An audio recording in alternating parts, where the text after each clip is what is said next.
All right, so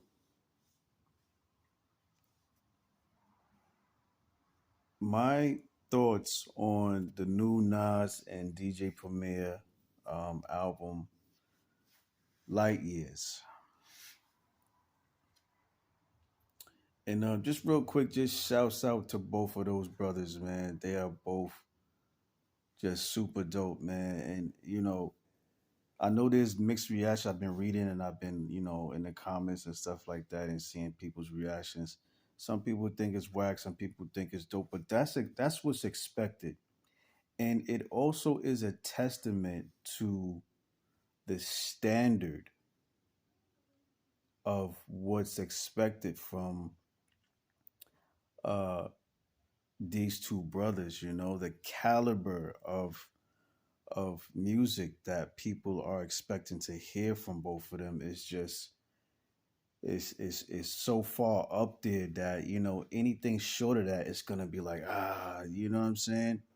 So I think that that's what's going on, just the high regard for what they do and who they are in the music that they put out. It's just, I think fans are just taking it just a little bit differently than what's expected from the artists and the producers themselves. But my personal reaction, I just think that there's a different energy. I think that it was a different energy. I think it's completely different from the soulful energy of the projects him and Hit Boy put out. Um, heartfelt records, things like that. I just think that it's a different energy. I think it's the same, but it's just a different energy. The output is just way different from what I think the fans expected, myself included. So I think that that's what's going on with this particular record. The Mass Appeal run has just been legendary itself, man. From Raekwon to Mob D to Big L. Now we got Rome Streets coming, Ghostface, De La. Like the Mass Appeal run has just been legendary. The comic book, I still gotta get one. It's just been a legendary run. So I just think, the mixed reactions is what's expected for anything you do, anybody or work you do. That's what's expected, mixed reactions. But I think that over time, people will understand and go back to it and understand it for what it actually is. You know, I listened to I couldn't get too deep into the lyrics because I was at work listening to it. So my focus wasn't merely on what he was saying, but from what I did catch, it was a good, it's good music.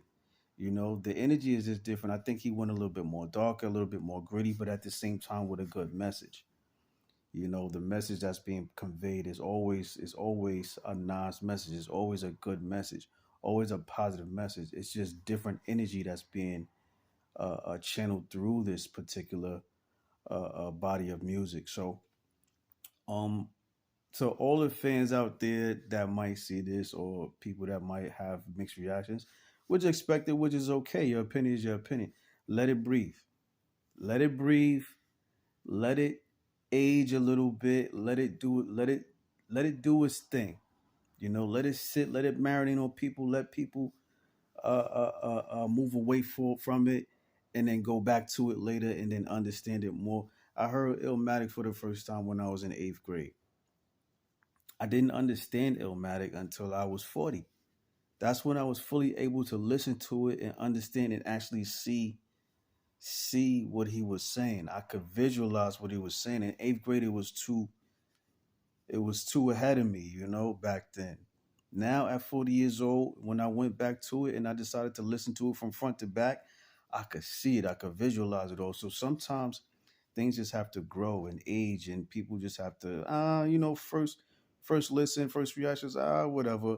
And then later on you swing back around to it because it's not gonna go nowhere. So you swing back around to it and then you listen to it again. It's like, oh, you know what? Like, okay, my first listen, I didn't see it, I didn't get it, but you know what I'm saying. Like, so sometimes things just have to age a little bit and grow a little bit, and let time do its thing with this one. That's all. Just like Illmatic, just like any good any body of music, any good body of music, any high caliber MC, artist, producer, let the music and let the work uh, do its own thing. You know, time will do its things with it. So, my first reaction, my honest opinion, it's good. I just didn't understand the energy. I think the beats were a little bit. I think the beats is what threw me off a little bit, but that's okay. That's my opinion. That's my reaction to it. I think the beats kind of took me a little bit away from what he was saying a little bit because it's like I just didn't understand a couple of the beats. But that's okay. That's what music is supposed to do. It's supposed to give people something to talk about. It's supposed to be a little bit controversial. You're supposed to have a conversation. You're supposed to. That's what music, especially Nas music. That's what it's supposed to do. It's supposed to make you feel this way. It's supposed to make you think and go back to it for a second, third, fourth listen. You know, it's supposed to do that. So, um, yeah, just let it do its thing. And dope way to end the year with a Nas DJ Premier project, classic duo. Um, 30 years in the making. And this is what we got. So, it's the end of the year. We're going off into 2026. I'm sure he's gonna have more stuff coming. All the features that Nas did with Raekwon, everything was just a home run. So, let this album do what it do, and that's it.